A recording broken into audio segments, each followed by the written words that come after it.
എല്ലാവർക്കും എൻ്റെ പ്രണാമം.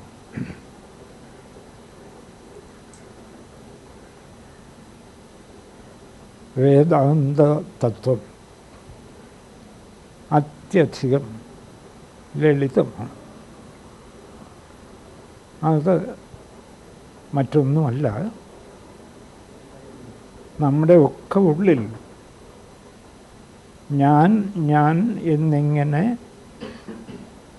അനുഭവപ്പെടുന്ന ആ ബോധം ഈ ജഗത്തിനെ മുഴുവൻ പ്രകാശിപ്പിക്കുന്ന അഖണ്ഡ ബോധരൂപമായ ബ്രഹ്മം തന്നെയാണ്. എല്ലാ സത്യദർശികളും ഏകകണ്ഠമായി ഇക്കാര്യം പ്രഖ്യാപിക്കുന്നു. ഇവിടെ ഇനി എന്താ സംശയം? ഞാൻ ബ്രഹ്മമാണ്. ഞാൻ തൽക്കാലം വ്യക്തിശരീരത്തിൽ പ്രകടമാകുന്ന ബോധം. പക്ഷേ ഈ ബോധം തന്നെയാണ് പ്രപഞ്ച ശരീരത്തിൽ ആകെ നിറഞ്ഞു നിൽക്കുന്ന അഖണ്ഡ ബോധം. നമ്മളൊക്കെ ബ്രഹ്മമാണ്. ഈ ലളിതമായ വേദാന്ത രഹസ്യം ഒരൊറ്റ ശ്ലോകത്തിൽ വിശദമായി പ്രതിപാദിക്കുന്നതാണ് ഏകശ്ലോകി. ശ്രീ ശങ്കര ഭഗവത്പാദരാണ് ആ ഒറ്റ ശ്ലോകം രചിച്ചിരിക്കുന്നത്. മറ്റെല്ലാ സത്യദർശികളും ഇത് തന്നെ പറയുന്നു. രമണ മഹർഷിയുടെ പ്രസിദ്ധമായ ഒരു ശ്ലോകമാണ്. ഹൃദയകുഹരമധ്യേ പ്രത്യഹം ബ്രഹ്മമാത്രം ഹ്യഹമഹം ഇതി സാക്ഷാദാത്മരൂപേണ ഭാതി ഹൃദി വിശമനസാ സ്വം ചിന്വത മജ്ജതാ വാ പവനചലനരോധാത് ആത്മനിഷ്ഠോ ഭവത്വം. ഹൃദയകുഹരമധ്യേ, അല്ലോ മനുഷ്യ, നിൻ്റെ ഹൃദയ ഗുഹയ്ക്കുള്ളിൽ, ഹൃദയകുഹരമധ്യേ പ്രത്യഹം, ഓരോ നിമിഷവും, അഹം അഹം ഇതി, ഞാനെന്നിങ്ങനെ സാക്ഷാത് ആത്മരൂപേണ ഭാതി. സാക്ഷാത് ഇതനുഭവിക്കാൻ മറ്റെങ്ങും പോകണ്ടല്ലോ. സാക്ഷാത് അനുഭവം, സാക്ഷാത് അനുഭവിക്കുന്ന ഈ ബോധം ഹൃദയകുഹരമധ്യേ പ്രത്യഹം ബ്രഹ്മമാത്രം. എന്താണ് ഇങ്ങനെ പ്രകാശിക്കുന്ന ഞാനെന്ന് പ്രകാശിക്കുന്ന ആ ബോധം ബ്രഹ്മം മാത്രം, ബ്രഹ്മം തന്നെ, അത് മാത്രം, വേറെ ഒന്നുമല്ല. ബ്രഹ്മമാത്രം ഹ്യഹമഹം ഇതി സാക്ഷാത് ആത്മരൂപേണ ഭാതി. എടോ, സംശയമുണ്ടെങ്കിൽ ഹൃദി വിശ, ആ ഹൃദയത്തിലേക്ക് കടന്നു ചെല്ലൂ. മനസ്സ, എങ്ങനെ? മനസ്സുകൊണ്ട്. സ്വം ചിന്വത, അവനവനെ അന്വേഷിച്ച്, അവനവൻ്റെ വ്യക്തമായ രൂപം അന്വേഷിച്ച് ഹൃദയത്തിൻ്റെ ഉള്ളിലേക്ക് കടന്നു ചെല്ലൂ. മനസ്സാ സ്വം ചിന്വത. അങ്ങനെ ശാസ്ത്രീയമായി അന്വേഷിച്ച് ഉള്ളിലേക്ക് കടക്കാൻ വിഷമമുണ്ടെങ്കിൽ മജ്ജതാവ പവനചലനരോധാത്, പ്രാണസ്പന്ദനം കുറേശ്ശെ തടഞ്ഞ് ആ ഉള്ളിലിരിക്കുന്ന പരമാത്മാവിൽ മജ്ജനം ചെയ്യാൻ, മുങ്ങാൻ വേണ്ടി പ്രാണചലനം കുറേശ്ശെ തടഞ്ഞ് ഉള്ളിലേക്ക് ചെല്ലൂ. രണ്ടു മാർഗം. സ്വം ചിന്വത, അവനവനെ ശാസ്ത്രീയമായി അന്വേഷിച്ചുള്ളിലേക്ക് ചെല്ലൂ. വിചാരമാർഗം, അത് പറ്റുന്നില്ലെങ്കിൽ പ്രാണസ്പന്ദനം, അതിനാണ് പലരും പ്രാണായാമവും മറ്റും ശീലിക്കുന്നത്. പ്രാണസ്പന്ദനം കുറേശ്ശെ കുറച്ച് ആ ആനന്ദത്തിൽ മുങ്ങാൻ. മജ്ജത, നമ്മൾ സമുദ്രത്തിൽ മറ്റും മുങ്ങുന്നില്ലേ, മജ്ജതാവാ ഭവനചലനരോധ, അങ്ങനെ ആത്മനിഷ്ഠോ ഭവത്വം. ഇത് രണ്ടും നമുക്കൊന്നും പ്രയാസമുള്ളതല്ല. ആദ്യത്തെ വിചാരമാർഗം ഒട്ടും പ്രയാസമുള്ളതല്ല. ഹൃദി വിശ മനസാ സ്വം ചിഹ്നത. എന്താ, ഉള്ളിൻ്റെ ഉള്ളിൽ നിന്നും ബ്രഹ്മം ഞാൻ ഞാൻ എന്നിങ്ങനെ പുറത്തേക്ക് പ്രകാശിക്കുന്നു. ഇതേതുപോലെയാണ് വലിയൊരു ചവറ്റുകൂനയ്ക്ക് അടിയിൽ വില തീരാത്ത ഒരു രത്നം കിടക്കുന്നു എന്ന് വെക്കുക. ആ രത്നം ഈ ചവറുകൾക്കിടയിൽ കൂടി അതിൻ്റെ പ്രഭ പുറത്തേക്ക് കാണിക്കുന്നു. രത്നം തന്നെയാണ് പ്രഭ, അല്ലാതെ രണ്ടും രണ്ടല്ല. ആ പ്രഭ കാണുന്ന ആൾക്ക് ഏതോ വില തീരാത്ത രത്നം ഇതിൻ്റെ അടിയിൽ കിടപ്പുണ്ടെന്ന് ബോധ്യമാവുന്നു. ഇത് കൈക്കലാക്കണം. എന്താ മാർഗം? വ്യക്തമല്ലേ, ചവറ്റൂനാണ്. അതിൻ്റെ അടിയിലാണ് ഈ രത്നം കിടന്നിട്ട് ഇങ്ങനെ അതിൻ്റെ കിരണം പുറത്തേക്ക് കാട്ടുന്നത്. ചവറ് മാറ്റൂ, കുറേശ്ശെ ആ ചവറ് ഓരോന്നും മാറ്റൂ. മാറ്റിയാൽ എന്താ, ചവറെല്ലാം അങ്ങ് മാറും. ചവറ് രത്നമല്ല, കുറേ ചവറിങ്ങനെ ആവശ്യമായിട്ട് ഒന്ന് കയറിപ്പോയി, ആരൊക്കെയോ കൊണ്ടിട്ടതാണ്. എന്തായാലും ആ ചവറ് മാറ്റിക്കഴിയുമ്പോൾ ശുദ്ധമായ രത്നം കയ്യിൽ കിട്ടും. ഇത്രയേ ഉള്ളൂ. ഇത് ഏതുപോലെയാണെന്ന് വെച്ചാൽ ശ്രീ ശങ്കര ഭഗവത്പാദർ മറ്റൊരു ഉദാഹരണം പറയുന്നു. ഒരു നിധി കുഴിച്ചിട്ടിരിക്കുകയാണ്, തറയിൽ കുഴിച്ചിട്ടിരിക്കുന്നു. നല്ലൊരു കുഴിയെടുത്ത് ആ കുഴിയുടെ അടിയിൽ ഒരു നിധി, എന്നിട്ട് മണ്ണൊക്കെ ഇട്ട് മൂടി ആ നിധിയുടെ പുറത്ത് നല്ലൊരു കല്ലും എടുത്തു വെച്ച്, എന്നുവെച്ചാൽ അടയാളം. നമുക്ക് എപ്പോഴും വന്നാലും ഈ നിധി എവിടെയാണ് ഇരിക്കുന്നതെന്ന് അറിയണം. ഒരു കല്ലും എടുത്തു വെച്ച് നിധി കുഴിച്ചിട്ടവർ സ്ഥലം വിട്ടു. ഈ നിധി ഒരാൾക്ക് എടുക്കണം. എന്താ മാർഗം? വ്യക്തമല്ലേ? ആദ്യം കല്ല് മാറ്റണം, പിന്നെ മണ്ണ് മാറ്റണം. നിധി, അകത്തിരിക്കുന്ന നിധി എടുക്കാൻ കഴിയും. പക്ഷെ കല്ലും മണ്ണും മാറ്റാതെ നിധി എടുക്കാൻ പറ്റില്ലല്ലോ. ഭഗവത്പാദർ പറയുന്നു, നമ്മുടെ ഉള്ളിൻ്റെ ഉള്ളിൽ പരമാത്മനിധി, ആനന്ദഘനമായ പരമാത്മനിധി ഇരിക്കുകയാണ്. അതിനു മുകളിൽ മനസ്സാകുന്ന മണ്ണ് നിറച്ചിട്ട് ഒരു കല്ലും എടുത്തു വച്ചിരിക്കുകയാണ്. എന്താ ഈ കല്ല്? ശരീരം. ശരീരം തന്നെയാണ് കല്ല്. അപ്പോൾ ഭഗവത്പാദർ പറയുന്നു, ആദ്യമായി ദേഹോബലം അപാകൃത്യ, ദേഹമാകുന്ന കല്ലിനെ മാറ്റിവെക്കൂ ആദ്യം. അപ്പോൾ സാറ് അതൊക്കെ ഇപ്പം ഈ നിധിയുടെ കാര്യത്തിൽ നമുക്ക് കല്ലൊക്കെ മാറ്റാം. പക്ഷേ ഈ ബ്രഹ്മനിധിയുടെ മുകളിലിരിക്കുന്ന ഈ ദേഹമാകുന്ന കല്ലിനെ എങ്ങനെയാണ് മാറ്റുക?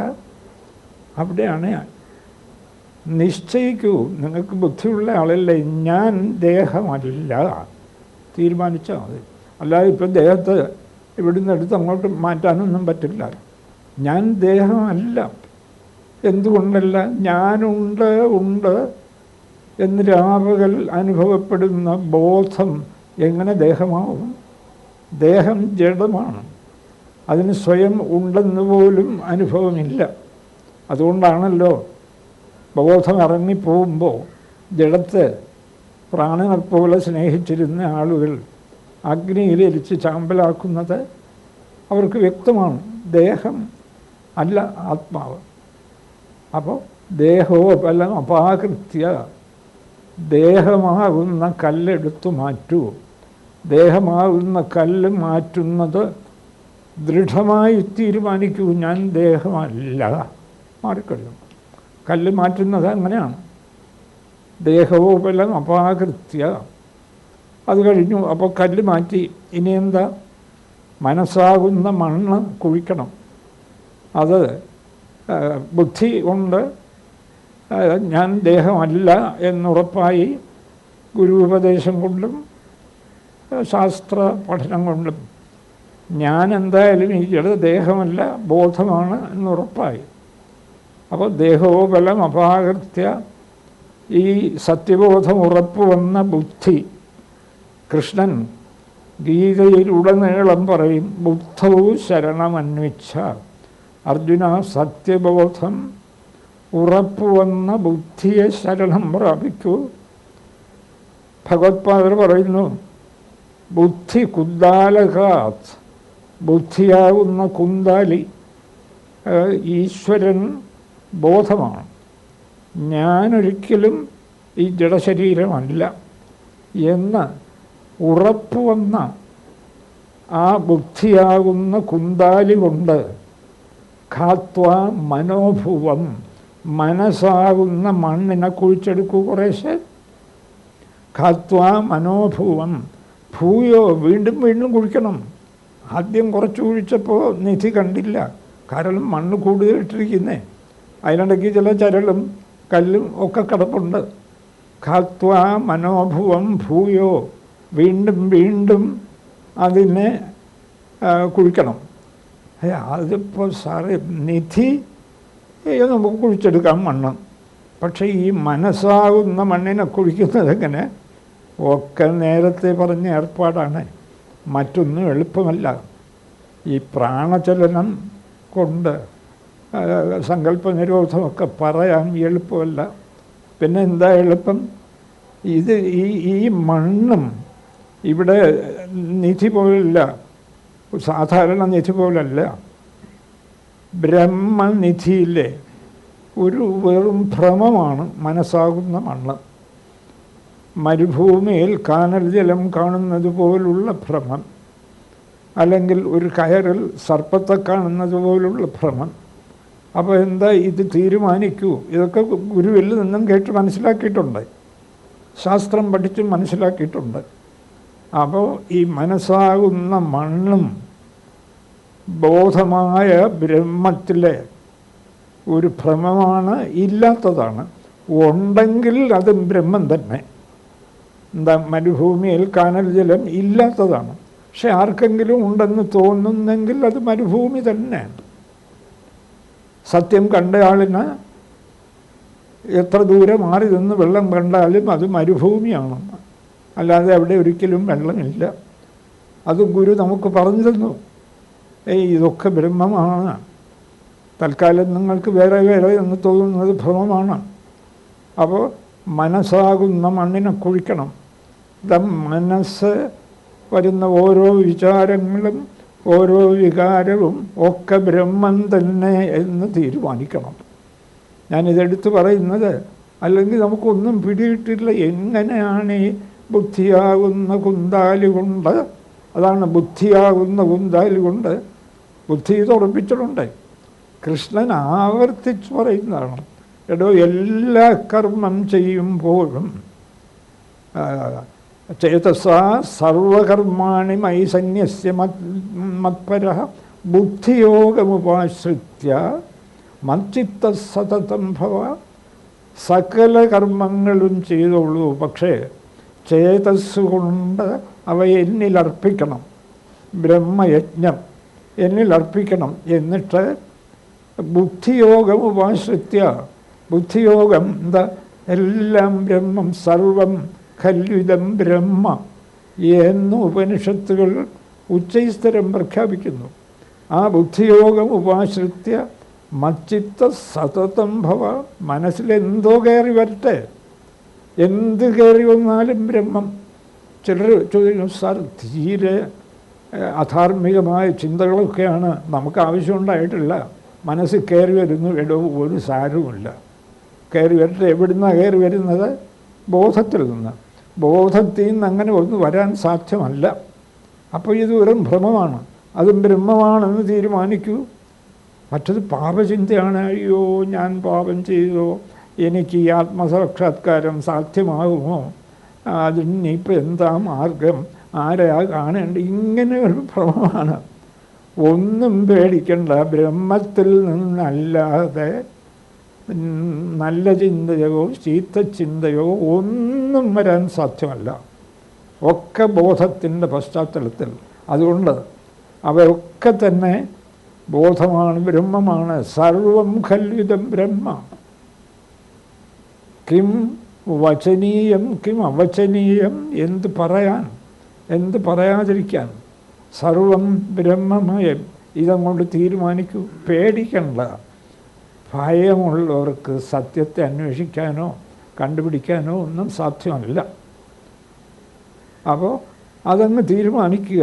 ഇതാണ് ബുദ്ധിയാകുന്ന എല്ലാം ഈശ്വരനാണെന്ന് ഉറപ്പുവരുത്തിയ ബുദ്ധി കൊണ്ട് ഖാത്വ മനോഭുവം, മനസ്സാകുന്ന മണ്ണ് കുഴിച്ചെടുത്ത് മാറ്റി വെച്ചാൽ ആ മണ്ണ് ഓരോന്നും കുഴിച്ചെടുക്കുമ്പോൾ ഒക്കെ ബ്രഹ്മം എന്ന് ഓർമ്മിക്കുക. ഭൂയോ, വീണ്ടും വീണ്ടും കുഴിച്ച് ഗൃഹീയാ മാം നിധിം, ഞാനാകുന്ന നിധിയെ പുറത്തെടുക്കൂ. അങ്ങനെ പുറത്തെടുത്താലോ അതങ്ങനെ പുറത്തേക്ക് വേർതിരിഞ്ഞ് വരും തോറും എന്താ മനസ്സിലാകുന്നത്? ഞാൻ ബ്രഹ്മം സർവത്ര നിറഞ്ഞിരിക്കുന്നു, ഞാനല്ലാതെ മറ്റ് ഒന്നുമില്ല. ഒന്നും.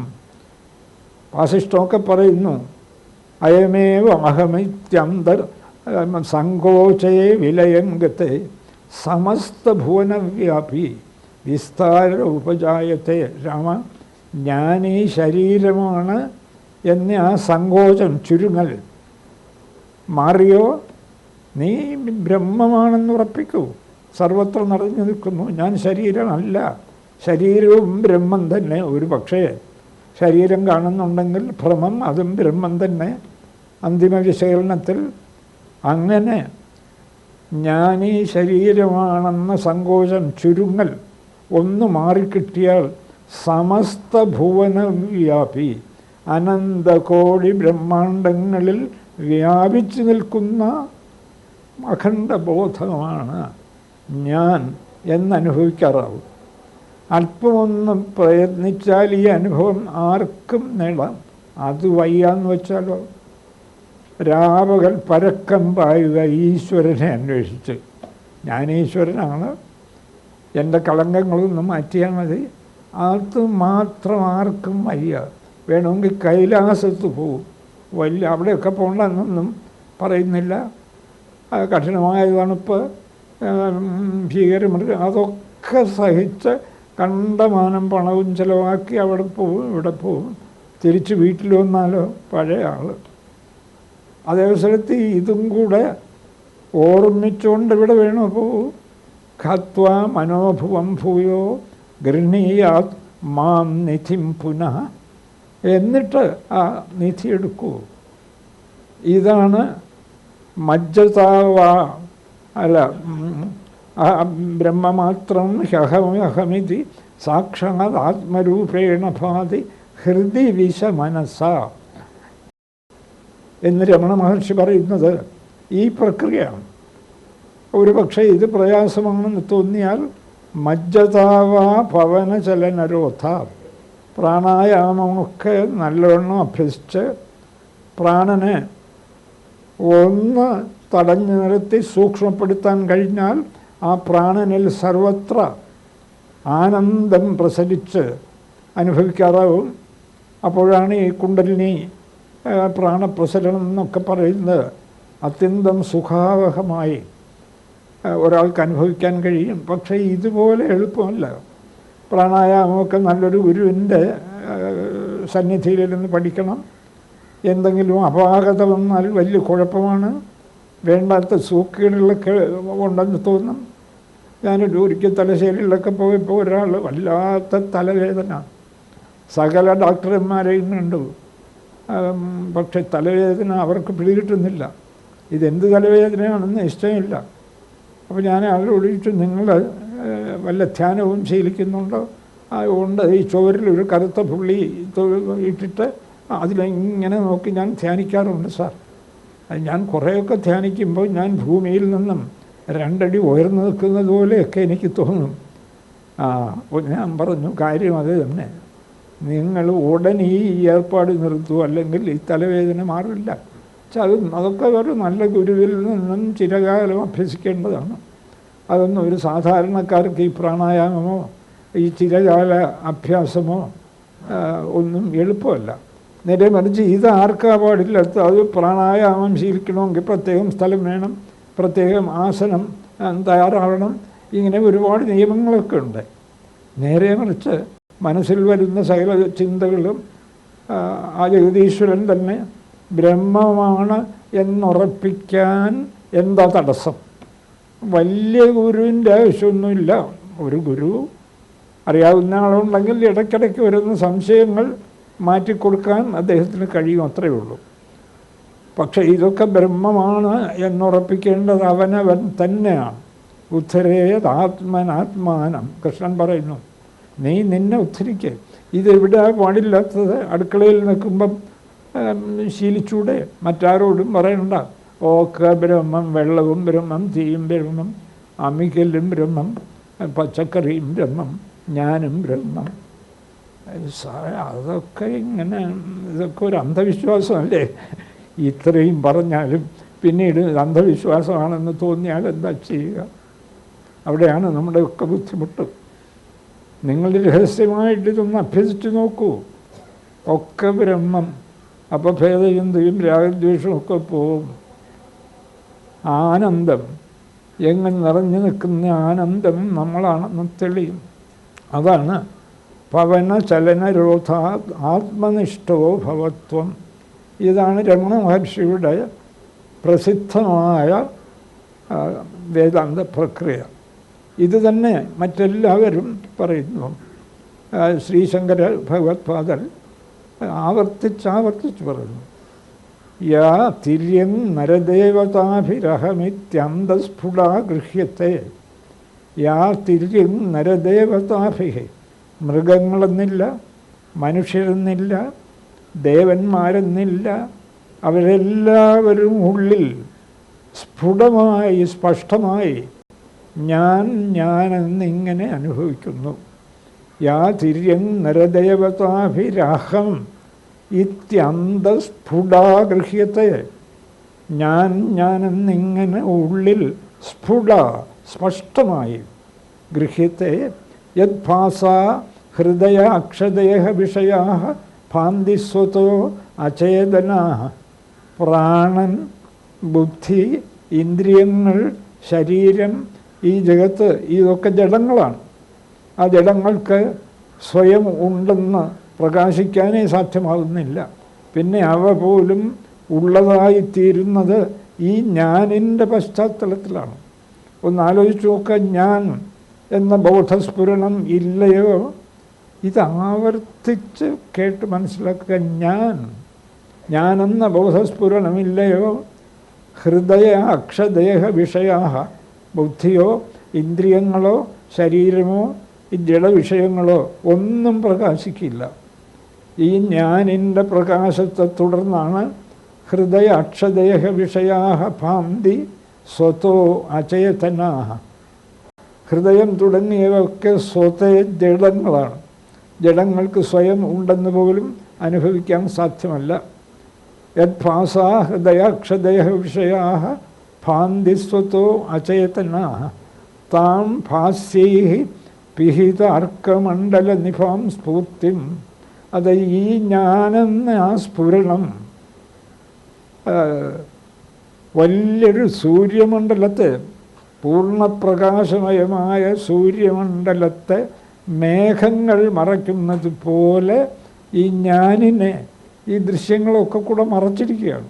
ബുദ്ധി, ഇന്ദ്രിയങ്ങൾ, ശരീരം, വിഷയങ്ങൾ എന്ന ഈ ജഡദൃശ്യങ്ങൾ ഈ ആത്മനിധിയെ മറച്ചിരിക്കുന്നു. സൂര്യനെ മേഘങ്ങൾ മറയ്ക്കുന്നത് പോലെ.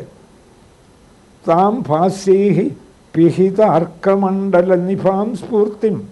പിഹിത അർക്കമണ്ഡല നിഭാം, ദൃശ്യങ്ങൾ അയാളാൽ മറയ്ക്കപ്പെട്ടിരിക്കുന്ന സൂര്യമണ്ഡലത്തിന് തുല്യമായി സ്ഥിതി ചെയ്യുകയാണ് ഈ ഞാൻ എന്ന ബ്രഹ്മം നമ്മുടെയൊക്കെ ഉള്ളിൽ.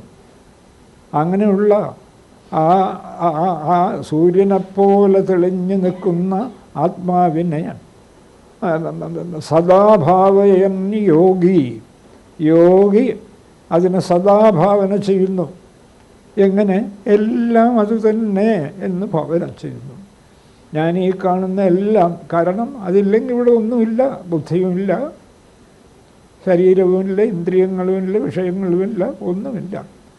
താം യോഗി സദാ ഭാസി പിഹിതർക്കമണ്ഡല നിഭം സ്ഫൂർത്തിം സദാഭാവയെന്ന് എപ്പോഴും ആ പ്രകാശത്തെ ഭാവന ചെയ്യുന്നു. എങ്ങനെ? ആ പ്രകാശമാണ് ഈ കാണുന്നതൊക്കെ. ആ പ്രകാശമില്ലെങ്കിൽ ഇവിടെ നല്ലതുമില്ല, ചീത്തയുമില്ല, ധർമ്മവുമില്ല, അധർമ്മവുമില്ല, ഒന്നുമില്ല. സദാഭാവയൻ യോഗി. ഈ ഭാവന വരുമ്പോൾ നിർവൃതമാനസോഹി, നിർവൃതി കൊണ്ട് സ്വയം മറക്കുകയാണ്. നിർവൃതി, അതിലില്ലാത്ത ആനന്ദം. എന്താ കാര്യം? രണ്ടാമതൊരു വസ്തുവില്ല. ഭേദചിന്തയോ രാഗദ്വേഷമോ പിന്നെ എവിടുന്ന് കയറി വരാനാണ്? പിഹിതർക്കമണ്ഡല നിഭാം സ്ഫൂർത്തിം സദാഭാവയൻ യോഗി നിർവൃതമാനസോഹി ഗുരുരിത്യേഷ മനീഷ മമ. അങ്ങനെയുള്ള ഒരു യോഗി ഉണ്ടെങ്കിൽ അദ്ദേഹമാണ് ഗുരു. അദ്ദേഹം ജനിച്ചത് ചണ്ഡാലഗൃഹത്തിലോ ബ്രാഹ്മണ ഗൃഹത്തിലോ എവിടെയോ ആകട്ടെ, അദ്ദേഹമാണ് എൻ്റെ ഗുരു. ഏഷ മനീഷ മമ. ഇതെൻ്റെ സുനിശ്ചിതമായ പ്രഖ്യാപനമാണ് എന്നാണ് ശ്രീ ശങ്കര ഭഗവത്പാദൻ പറയുന്നത്. അപ്പോൾ സത്യം കണ്ടിട്ടുള്ള എല്ലാവരും, രമണ മഹർഷി, പിന്നെ നമ്മുടെ ഋഷീശ്വരന്മാർ ഉപനിഷത്തുകളിലൊക്കെ ഇത് തന്നെ പറയുന്നു. അഹം ബ്രഹ്മാസ്മി, ഞാൻ ബ്രഹ്മമാണ്, ബോധമാണ് ബ്രഹ്മം, പ്രജ്ഞാനം ബ്രഹ്മ. അടുത്ത് പറയുന്നു അഹം ബ്രഹ്മാസ്മി, ഞാൻ ബ്രഹ്മമാണ്. എന്താ? ഞാൻ ബോധമാണ്, അതുകൊണ്ട് ഞാൻ ബ്രഹ്മമാണ്. തത്വമസി, നീ അതാണ് കുഞ്ഞെ. എന്താ? നീ ബോധമാണ്, ബോധമില്ലെങ്കിൽ നീ ഇല്ല. ഇതൊക്കെ ഏത് കുഞ്ഞിനും ഗ്രഹിക്കാവുന്ന കാര്യമല്ലേ? അയമാത്മാ ബ്രഹ്മ. ഈ ജീവികളായി കാണുന്ന സകലരുടെയും ആത്മാവ് ബ്രഹ്മമാണ്. അതാണ് 4 മഹാവാക്യങ്ങൾ. പ്രജ്ഞാനം ബ്രഹ്മ, ബോധമാണ് ബ്രഹ്മം. അഹം ബ്രഹ്മാസ്മി, ഞാൻ ബ്രഹ്മമാണ്. തത്വമസി, നീ അതാണ്. അയമാത്മാ ബ്രഹ്മ, ഈ ജീവികളായി കാണുന്ന സകലതും അമീബ മുതൽ സൂര്യചന്ദ്രന്മാർ വരെ ബ്രഹ്മമാണ്. എന്തുകൊണ്ട്? ഒക്കെ ഞാനുണ്ട് എന്ന് അനുഭവിക്കുന്ന ബോധമാണ്. ആ ഞാൻ പോയാൽ പിന്നെ ഒന്നുമില്ല. ഇതാണ് വസ്തുത. അപ്പോൾ ഒന്ന് ചിന്തിച്ച് ഗ്രഹിക്കുക. ബാക്കി എവിടെ വേണോ പോവുകയോ വരികയോ എന്ത് വേണോ ചെയ്യുക. പക്ഷേ ഈ ലളിതമായ സത്യം, ഞാൻ ബ്രഹ്മമാണ്. ധൈര്യം വേണം, പേടിക്കരുത്. അയ്യോ, ഞാൻ ബ്രഹ്മമാണെന്ന് പറഞ്ഞാൽ ഇപ്പോൾ ശിവൻ കോപിക്കുമോ? അല്ലെങ്കിൽ ക്രിസ്തുവിന് ദേഷ്യം വരുമോ? അല്ലെങ്കിൽ നബി, ബുദ്ധൻ, ഇവരൊക്കെ ആകപ്പാടെ നമ്മോട് പിണങ്ങുമോ? അവരൊക്കെ ബ്രഹ്മമാണ്. സകലരും. ആര് പിണങ്ങാൻ? ആരുടെ പിണക്കവും ഉള്ളിൽ കരുതരുത്. ധീരമായി ഓർമ്മിക്കുക, ഞാൻ ബ്രഹ്മമായതുകൊണ്ട് മറ്റെല്ലാം ബ്രഹ്മമാണ്. ഇക്കാര്യം അത്യന്തം യുക്തിയുക്തമായി പ്രതിപാദിക്കുന്ന ഒരു ശ്ലോകമാണ് ഏകശ്ലോകി. ഒരു ഗുരു സത്യമന്വേഷിച്ചിരുന്നു. ഗുരു എനിക്ക് സത്യം ഉപദേശിക്കണം. അദ്ദേഹം ചില ചോദ്യങ്ങൾ ചോദിച്ചു. അല്ല, ആദ്യം സത്യം ഉപദേശിക്കുകയല്ല ചെയ്തത്. കിം ജ്യോതിസ്തവ, ഇതാണ് ഏകശ്ലോകി.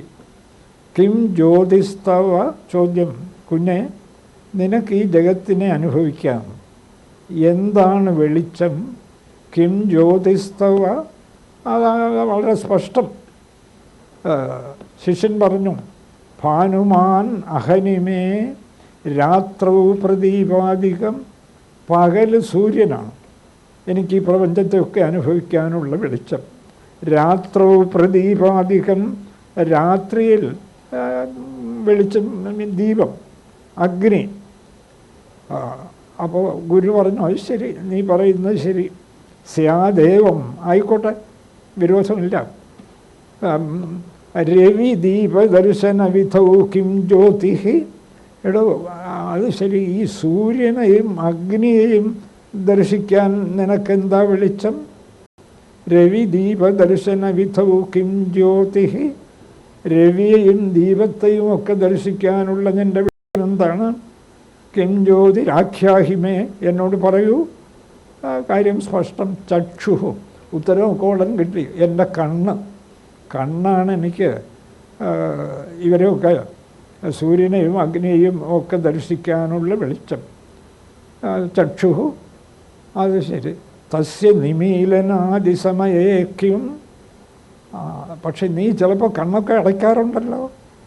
കണ്ണടയ്ക്കുമ്പോൾ നിൻ്റെ ഉള്ളിൽ എന്തൊക്കെയോ നീ കാണുന്നുണ്ടല്ലോ, നിൻ്റെ മനസ്സിനെ കാണുന്നുണ്ട്. അപ്പോൾ കണ്ണടയ്ക്കുമ്പോൾ നിനക്ക് എന്താ വെളിച്ചം? ഉള്ളിലുള്ള വികാരങ്ങളെയും അല്ലെങ്കിൽ സ്വപ്നത്തെയും ഇതിൽ കാണുന്ന കാഴ്ചകളെയും അവിടെയൊക്കെ കണ്ണടഞ്ഞിരിക്കുകയാണല്ലോ. എന്താ? രവിദീപ ചക്ഷുസ്തസ്യ നിമീലനാദി സമയേ കിം. സംശയമില്ല.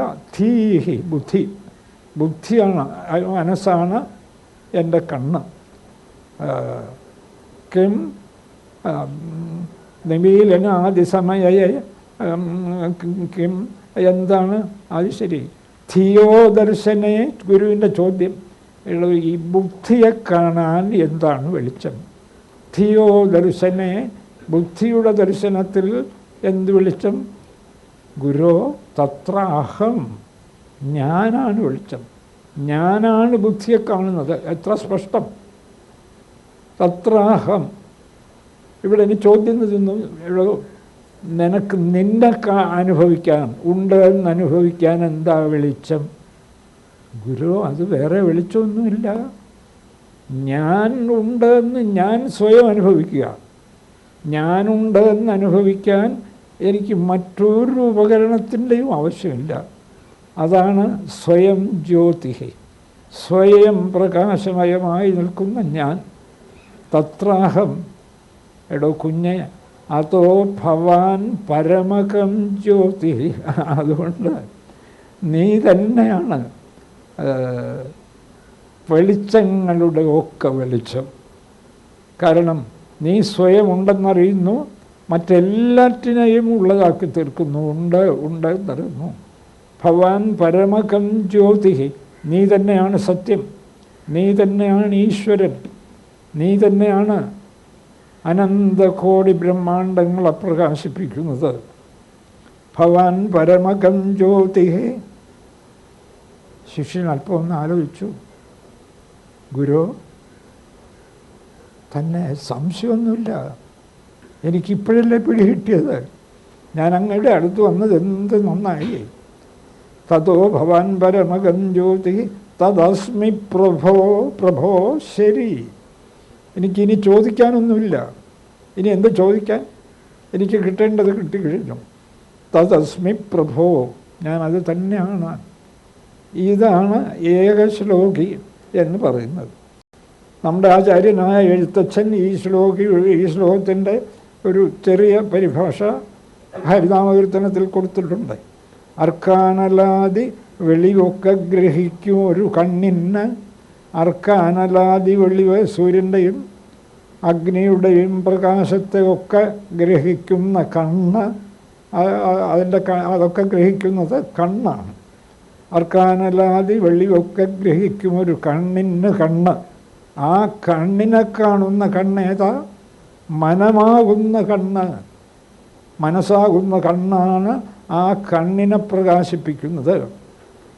അർക്കാനലാദി വെളിവൊക്കെ ഗ്രഹിക്കും ഒരു കണ്ണിനു കണ്ണു, മനമാകുന്ന കണ്ണ്.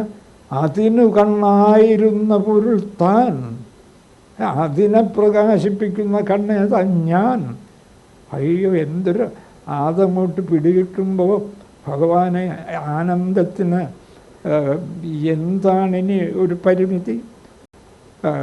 കണ്ണായിരുന്ന പൊരുൾ താനെന്നുറയ്ക്കുമളവ് ആനന്ദമെന്തു ഹരി. നാരായണായ നമഃ. അതങ്ങോട്ട് മനസ്സിൽ പിടികിട്ടിയാൽ ഭഗവാനെ ഇതിൽ പേര് ഇനി എന്ത് പിടികിട്ടാനിരിക്കുന്നു? ഇനി ആ വെളിച്ചത്തെ ഒന്ന് മറനീക്കി അറിയല്ലേ വേണ്ടൂ. മറനീക്കി അറിഞ്ഞില്ലെങ്കിൽ പോലും ഞാനാണ് ഈ ലോകത്തെ പ്രകാശിപ്പിക്കുന്ന കണ്ണ്. എന്താ? ഞാനില്ലയോ എൻ്റെ ലോകം തീർന്നു. നമ്മളൊക്കെ ഇത്ര വാദിച്ചൊക്കെ നടക്കുന്നല്ല. ഈ ഞാൻ എന്ന ആ ജീവബോധം ഈ ശരീരത്തിൽ ഇല്ലെന്ന് വെക്കുക. പിന്നെ ശരീരമില്ല, മനസ്സില്ല, പ്രപഞ്ചമില്ല, അനന്തകോടി ബ്രഹ്മാണ്ടങ്ങളൊന്നുമില്ല, എല്ലാം തീർന്നു. അതോടുകൂടി അവസാനിച്ചു. രവിദീപ അർക്കാനലാതി വെളിവൊക്കെ ഗ്രഹിക്കും ഒരു കണ്ണിനു കണ്ണു, മനമാകുന്ന കണ്ണിനു കണ്ണായിരുന്ന പൊരുൾ താനെന്നുറയ്ക്കുമളവ് ആനന്ദമെന്തു ഹരി നാരായണായ നമഃ.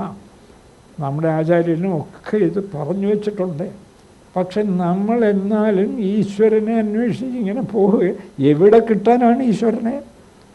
ഈ ഞാനെന്ന ഈശ്വരനെ മറന്നിട്ട് എവിടെ കിട്ടും ഈശ്വരനെ? ഞാൻ ചോദിക്കട്ടെ. കൈലാസത്തിൽ പോയി ചുറ്റി നടത്തുന്നു, ഈശ്വരനെ കിട്ടിയോ? എവിടെ? ആർക്ക് കിട്ടാനാണ്? തന്നെ അന്വേഷിക്കൂ. വേദാന്തത്തിൽ തന്നെ പ്രസിദ്ധമായ ഒരു കഥയുണ്ട്. 10 പേര് ദശമ വൃത്താന്തം എന്നാണ് പറയുന്നത്. പഞ്ചദശയിൽ വിദ്യാരണ്യസ്വാമികൾ കൊടുത്തിട്ടുള്ള കഥയാണ്. 10 പേരൊരു വഴിയാത്ര പോയി. 10 പേർക്ക് വഴിമധ്യത്തിൽ ഒരു നദി നീന്തി കടക്കേണ്ടി വന്നു. അപ്പോൾ എല്ലാവരും നദി നീന്തി അക്കരെ കയറിയിട്ട് 10 പേരും ഉണ്ടോ, നമ്മൾ ആരെങ്കിലും ഇനി നദിയിലോ മറ്റോ മുങ്ങിപ്പോയോ, എല്ലാവരും നിരന്നു. എന്നിട്ട് ഒരാൾ ഇങ്ങോട്ട് മാറി നിന്ന് എണ്ണി എല്ലാവരെയും. 9 പേരേ ഉള്ളൂ. വേറൊരാൾ, ഇയാൾ അവിടെ നിന്നിട്ട് വേറൊരാൾ ഇങ്ങോട്ട് മാറി നിന്ന് എണ്ണലാണ്. ഒരിക്കലും ഈശ്വരനെ കിട്ടില്ല. ഈശ്വരൻ മാറി നിന്നുകൊണ്ട് ഞാൻ ഈശ്വരനെ കാണാൻ ശ്രമിക്കുകയാണ്. ഈശ്വരൻ മാറി നിന്നുകൊണ്ട് ഈശ്വരനെ കാണാൻ ശ്രമിക്കുന്നു. എവിടെ കിട്ടാനാണ്? പിന്നെ കാണുന്നതൊക്കെ ജഡം. അതിലൊക്കെ ഈശ്വരനെ അന്വേഷിച്ചാൽ ഇവിടെ ജഡത്തിൽ ഈശ്വരൻ ഇരിക്കുന്നത്. അങ്ങനെ അന്വേഷിച്ച് 10 പേരും മാറി നിന്ന് എണ്ണി നോക്കി 9 പേരേ ഉള്ളൂ. എന്താ ഇത്? എണ്ണുന്ന തന്നെ കൂട്ടുന്നില്ലേ? ഇവിടെ വേറെ വലിയ ബുദ്ധിപൂർവമായ ചോദ്യമൊന്നും ചോദിച്ചേക്കരുത്. എങ്കിലും സാർ 10 പേരല്ലേ ഉള്ളൂ, അവർക്കിങ്ങനെ ഒറ്റ നോട്ടത്തിൽ 10 പേരും ഉണ്ടെന്ന് ഗ്രഹിക്കാൻ വയ്യ. അത് അവരുടെ കാര്യം. ഇവിടെ ഈ സത്യാന്വേഷണത്തിനൊരു കഥ പറയുന്നതേ ഉള്ളൂ. ഒരാൾ മാറി നിന്ന് എണ്ണി നോക്കുകയാണ്. 10 പേരെ എണ്ണി നോക്കിയിട്ട് 9 ആളുകളേ ഉള്ളൂ. ചുരുക്കത്തിൽ നിലവിളിയായി. വായ ഭയങ്കര നിലവിളി, നെഞ്ചത്തടി. നമ്മൾ ഇനി എങ്ങനെയാണ് തിരിച്ച് നമ്മുടെ ഗ്രാമത്തിലേക്ക് പോവുക? നമ്മൾ 9 പേരേ ഉള്ളൂ. അപ്പോഴേക്കും ഒരു വഴിയാത്രക്കാരൻ, നിങ്ങൾ എന്തിനായി നെഞ്ചത്തടിച്ച് വിളിക്കുന്നത്? അതുമല്ല, ഞങ്ങൾ 10 പേരൊരു വഴിയാത്രയായി വന്നു. നദി നീന്തിക്കടന്ന് കയറിയപ്പോൾ 9 പേരേ ഉള്ളൂ. ഞങ്ങൾ ഇയാളെ കൂടെ കിട്ടിയില്ലെങ്കിൽ പിന്നെ ഞങ്ങൾ എങ്ങനെ തിരിച്ചു പോകും? നിങ്ങൾ നിരന്ന് നിൽക്കുക, നോക്കട്ടെ. ഞാൻ 10 പേരും നിരന്ന് നിന്നു. എണ്ണി നോക്കിയുള്ളൂ 10 ഉണ്ടല്ലോ. അല്ല, പിന്നെ ഞങ്ങൾ എണ്ണിയപ്പോൾ എന്താ 9 പേരും? എണ്ണിയ ആളിനെ നിങ്ങൾ കൂട്ടിയില്ല. അവരൊറ്റ കുറവാണ്. നെഞ്ചത്തടിക്കും, വിളിക്കും ഒക്കെ ഹേതുവായത്. ഈ ദുഃഖത്തിന് മുഴുവൻ ഹേതു ഇതാണ്. ലോക ദുഃഖത്തിന് മുഴുവൻ ഹേതു ഇതാണ്. എണ്ണുന്നയാൾ തന്നെ എണ്ണുന്നില്ല. ബാക്കിയെല്ലാം ചന്ദ്രനെ പോകുന്നു. ഈ ഗംഭീര ശാസ്ത്രജ്ഞന്മാർ കിടന്ന് വട്ടം കറങ്ങുന്നു. ചന്ദ്രനിൽ പോകണോ? ഒരു വിരോധവുമില്ല, പൊയ്ക്കോളൂ. പക്ഷേ ചന്ദ്രനിൽ പോകുന്ന നിങ്ങളെ കൂടെ എണ്ണിയിട്ട് പോകും. ചന്ദ്രനിലൊക്കെ ആ സത്യത്തെ നിങ്ങൾക്ക് കാണാൻ കഴിയും. അതല്ലെങ്കിലോ നിങ്ങൾ ചന്ദ്രനിലല്ല, 1000 ചന്ദ്രന്മാരിൽ പോയാലും കാണാൻ കഴിയില്ല. ശാസ്ത്രജ്ഞന്മാരുടെ ഈ സത്യാന്വേഷണത്തെക്കുറിച്ച് അങ്ങേറ്റം വലിയ ശാസ്ത്രജ്ഞനും മാത്തമെറ്റീഷ്യനും ഫിസിസിസ്റ്റും ഒക്കെ ആയിരുന്ന സ്വാമി രാമതീർത്ഥൻ, അതിഗംഭീരനായിരുന്നു അദ്ദേഹം. വിവേകാനന്ദ സ്വാമിയുടെ സമകാലികനാണ്. പഞ്ചാബിൽ ജനിച്ചയാൾ. അദ്ദേഹം വേദാന്തം പഠിച്ചു. തന്നെ വേണ്ടവണ്ണം എണ്ണിയപ്പോൾ അദ്ദേഹത്തിന് കാര്യമൊക്കെ പിടികിട്ടി. അദ്ദേഹം പറയുന്നു, ശാസ്ത്രജ്ഞ ഞാൻ പറയുന്നതല്ല, സ്വാമി വെച്ചാൽ അന്ന് അദ്ദേഹത്തെ പോലെ കണക്കിലൊക്കെ അദ്ദേഹത്തെ ജയിക്കാൻ ലോകത്താരുമില്ല. അതുപോലെ ഫിസിക്സ് തുടങ്ങിയാലും ഒക്കെ അതിഗംഭീരനല്ല, വെറും ഒരാളല്ല പറയുക. അദ്ദേഹം നമ്മുടെ ശാസ്ത്രജ്ഞന്മാരുടെ സത്യാന്വേഷണത്തെ താരതമ്യപ്പെടുത്തുന്നത് ഒരു അമ്മയുടെ, വയസ്സായ അമ്മയുടെ സൂചി അന്വേഷിക്കലുമായിട്ടാണ്. ഒരു തയ്യൽക്കാരി അമ്മ, അവർക്കൊരു കൊച്ചുകുടിലുണ്ട്. അവിടെ ഇരുന്നിങ്ങനെ തയ്യൽ നടത്തിക്കൊണ്ടിരുന്നു. ഒരു ദിവസം സൂചി അവളെ കളഞ്ഞുപോയി ആ കുടിൽ. സന്ധ്യ കഴിഞ്ഞു. അതിനിപ്പോൾ എന്താ മാർഗം? അവർ നേരെ ആ റോഡിൽ വന്നു. ഇലക്ട്രിസിറ്റിയുടെ മുമ്പിൽ നല്ല വെളിച്ചം, ഇലക്ട്രിസിറ്റി. സൂചി അന്വേഷിക്കുകയാണ്. വളരെ നേരം സൂചി അന്വേഷിച്ചു, സൂചി കിട്ടുന്നില്ല. അപ്പോൾ വഴിപോക്കൻ ചോദിച്ചു, അമ്മേ എന്താ ഈ വയസ്സുകാലത്ത് ഇവിടെ ഇങ്ങനെ തപ്പിത്തടയുന്നത്? മോനെ, എൻ്റെ സൂചി കളഞ്ഞു പോയടാ. എവിടെയാണ് സൂചി കളഞ്ഞത്? സൂചി കളഞ്ഞത് വീട്ടിലാണ്. പിന്നെ അമ്മ ഇവിടെ വന്ന് അന്വേഷിച്ചാൽ എങ്ങനെ സൂചി കിട്ടും? വേറെ ബുദ്ധിമുട്ടുണ്ട്, വീട്ടിൽ വെളിച്ചമില്ല. ഇവിടെ ഒന്നാം തരം വെളിച്ചം, അതുകൊണ്ട് ഞാൻ ഇവിടെ സൂചി അന്വേഷിക്കുകയാണ്. വഴിയാത്രക്കാരൻ പറഞ്ഞു, അത് പറ്റില്ലല്ലോ അമ്മേ, കളഞ്ഞിടത്തന്വേഷിക്കൂ. അല്ലാതെ എത്ര വെളിച്ചമുണ്ടെങ്കിലും കളയാത്തിടത്ത് വസ്തു അന്വേഷിച്ചാൽ എവിടെ കിട്ടാനാണ്? ചന്ദ്രനിൽ നല്ല വെളിച്ചമുണ്ട്, അല്ലെങ്കിൽ ചൊവ്വ വലിയ ഗ്രഹമാണ്, അവിടെ പോയി അന്വേഷിച്ചു കളയാം. യുഗാന്തരങ്ങൾ അന്വേഷിച്ചാലും സത്യം തെളിയാൻ പോകുന്നില്ല. എന്തുകൊണ്ട്? സത്യം കളഞ്ഞിരിക്കുന്നത് അവനവൻ്റെ ഉള്ളിലാണ്. വ്യക്തമായിട്ടും ആ സത്യം പ്രകാശിക്കുന്നു, പക്ഷേ കളഞ്ഞതുപോലെ തോന്നുന്നു. ആ സത്യത്തെ മുൻനിർത്തി സത്യാന്വേഷണം നടത്തൂ. നിശ്ചയമായിട്ടും പോകുന്നിടത്തൊക്കെ ഈ സത്യത്തെ കൂടെ ധരിച്ചു കൊണ്ടുപോയാൽ ചന്ദ്രനിൽ സർവത്ര സത്യം, ചൊവ്വയിൽ സർവത്ര സത്യം. അത് കൊണ്ടുപോകുന്നില്ലെങ്കിലോ കോടിക്കണക്കിന് പണവും ചിലവാക്കി അമേരിക്ക ചന്ദ്രനിൽ പോയി. അന്ന് തന്നെ പത്രങ്ങൾ എഴുതിയിരുന്നു, അമേരിക്കയുടെ ചന്ദ്ര പ്രയാണത്തിന് ചിലവാക്കിയ സമ്പത്തുണ്ടായിരുന്നെങ്കിൽ ഭൂമണ്ഡലത്തിലെ മുഴുവൻ ദാരിദ്ര്യവും പരിഹരിക്കാൻ സാധിക്കുമായിരുന്നു. അവർ ചന്ദ്രനിൽ പോയി എന്താ കൊണ്ടുവന്നത്? കുറച്ച് മണ്ണ്. ഉപനിഷത്ത് പറയുന്നുണ്ട്, നിങ്ങൾ ഇവിടെ നിന്ന് നടന്നിട്ട് ഒരു പ്രയോജനമില്ല. യദിഹ തദമുത്ര യദമുത്ര തദന്വിഹ. കുഞ്ഞുങ്ങളെ, ഇവിടെ എന്തുണ്ടോ അത് മാത്രമേ പരലോകത്തുള്ളൂ. പരലോകത്തെന്തുണ്ടോ അത് മാത്രമേ ഇവിടെയുള്ളൂ. ഈ പഞ്ചഭൂതങ്ങളുടെ പലതരം രൂപഭേദങ്ങൾ, അതുകൂടാതെ എന്തുണ്ട്? അതുകൊണ്ട് സത്യമന്വേഷിച്ച് അവിടെ ഇവിടെയും പോയിട്ട് കാര്യമില്ല. ഇഹ ചേദവേദീതഥ സത്യമസ്തി നോ ചേത് അവേദീത് മഹതീ വിനഷ്ടി. ഇവിടെ വെച്ച് സത്യം എന്താണെന്ന് വ്യക്തമായി ധരിക്കൂ. നിങ്ങളാണ് സത്യം, അത് വ്യക്തമായി ധരിക്കൂ. ഇഹ ചേദവേദീത്, ഇവിടെ നിങ്ങളത് ഗ്രഹിക്കുമെങ്കിൽ സത്യമസ്തി, സത്യമുണ്ട്. നോ ചേത് അവേദീത്, ഇവിടെ ധരിച്ചില്ലെങ്കിൽ ഇനി സ്വർഗത്ത് പോയോ ബ്രഹ്മാവിൻ്റെ ലോകത്ത് പോയോ മഹതീ വിനഷ്ടിഹേ, വലിയ നഷ്ടമാണ്. സത്യമറിയാൻ കഴിവുള്ള സൂക്ഷ്മമായ ബുദ്ധിയും തന്ന് ഭഗവാൻ മനുഷ്യ ശരീരം നിർമ്മിച്ച് ഈ മനുഷ്യലോകത്ത് എത്തിച്ചിരിക്കുന്നു. വേറെ എവിടെയെങ്കിലും പോയി സത്യം ഗ്രഹിക്കാം എന്ന് നിങ്ങൾ കരുതിപ്പോയാൽ മഹതീ വിനഷ്ടി, അതിലപ്പുറം ഒരു നഷ്ടം പിന്നെ വരാനില്ല. അതുകൊണ്ട് അവനവനെ അന്വേഷിക്കുക. അന്വേഷിക്കാനോ ഒന്നുമില്ല, ചപ്പും ചവറും മാറ്റുക. ബ്രഹ്മം പ്രത്യക്ഷമായി അനുഭവപ്പെടുന്നു. അതുകൊണ്ട് ഇത് ഭാഷ്യത്തിൻ്റെ ആരംഭത്തിൽ ആചാര്യസ്വാമികൾ ചർച്ച ചെയ്യുന്നതാണ്. ഗുരു ഈ ബ്രഹ്മത്തെ ആരെങ്കിലും അനുഭവിക്കുന്നുണ്ടോ? സകലരും അനുഭവിക്കുന്നു. മൃഗങ്ങളും ചെടികളും പോലും അനുഭവിക്കുന്നു. എന്താ കാര്യം? അഹമിതി അഹം പ്രത്യയ വിഷയത്വാ, ഞാൻ എന്നിങ്ങനെ ആ അനുഭവിക്കുന്നത് ബ്രഹ്മത്തെ തന്നെയാണ്. ഗുരു അങ്ങനെയാണെങ്കിൽ ഇനി ഒരു പ്രത്യേക ബ്രഹ്മത്തെ അന്വേഷിക്കാൻ എന്തിരിക്കുന്നു? അങ്ങനെയല്ലടോ, ഈ ചപ്പും ചവറും നിറഞ്ഞു കിടന്നത് കൊണ്ട് ഒരുപാട് അഭിപ്രായ വ്യത്യാസങ്ങൾ. നമ്മൾ ഇടയ്ക്ക് പറഞ്ഞില്ലേ, നാളികേര ദർശനം. ഓരോരുത്തരും പറയും ഞാൻ കണ്ടതാണെന്ന്. നോർത്ത് ഇന്ത്യയിൽ നിന്നൊരു 3-4 പേര് ഇവിടെ വന്നു,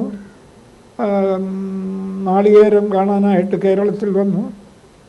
എല്ലാവരും കണ്ടു. ആദ്യത്തെ ഒരാൾ നാളികേരം കയ്യിലെടുത്തു, കൊള്ളാം, താഴെ ഇട്ടു, തിരിച്ചു പോയി.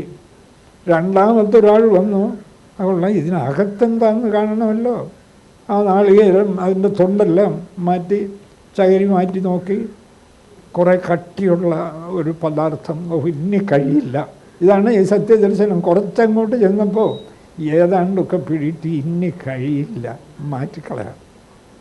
ഇത് കട്ടിയുള്ള ഇതിനി പൊളിക്കാനൊന്നും എന്നെ കൊണ്ടൊക്കില്ല. അയാളും പോയി ഡൽഹിക്ക്.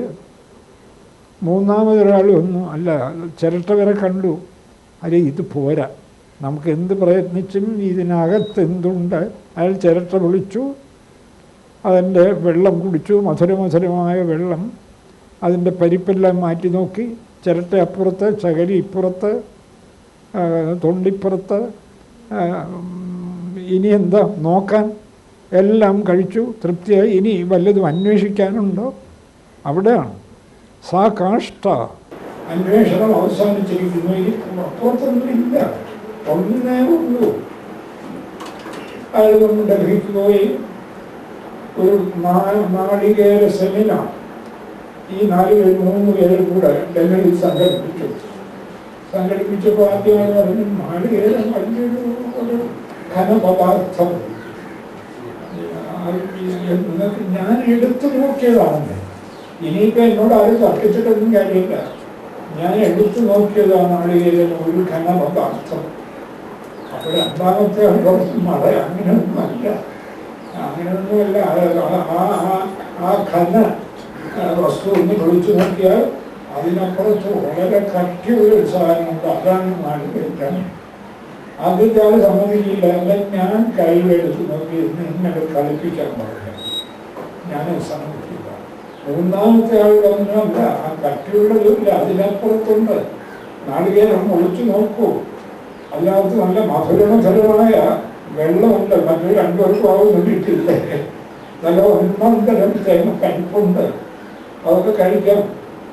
നല്ല അങ്ങേയറ്റം മധുരമായ സാധനം. നിങ്ങൾ കളിപ്പിക്കാൻ പറയുകയാണ്. ഞാൻ ഒഴിച്ച് നോക്കിയാണ് ഈ നാളികേര ദർശനം. ഇവർ 3 പേര് യോജിക്കില്ല. കാരണം ഞങ്ങളൊക്കെ കണ്ടവരാണ്.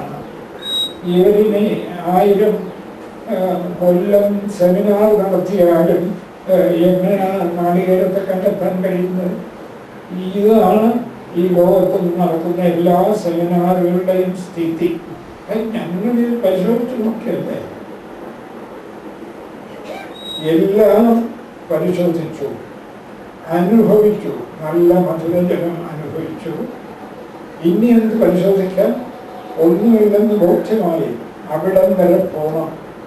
അതുപോലെയാണ് ഈ ജഗത്തിനെ നോക്കുന്നവർക്ക്. ഇവിടെ സൂര്യനുണ്ട്, ചന്ദ്രനുണ്ട്, നല്ല ഭക്ഷണ സാധനങ്ങളുണ്ട്, വീടുണ്ട്. ആ കൂടുതലൊന്നും വേണ്ട.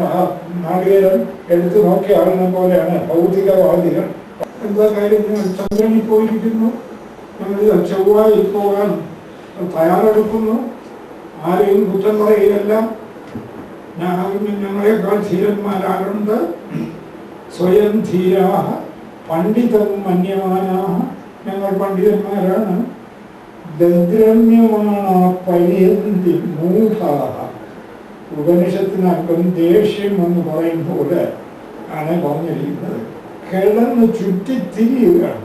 അവിടെ പോയി ഇവിടെ പോയി എന്താ കിട്ടിയത്?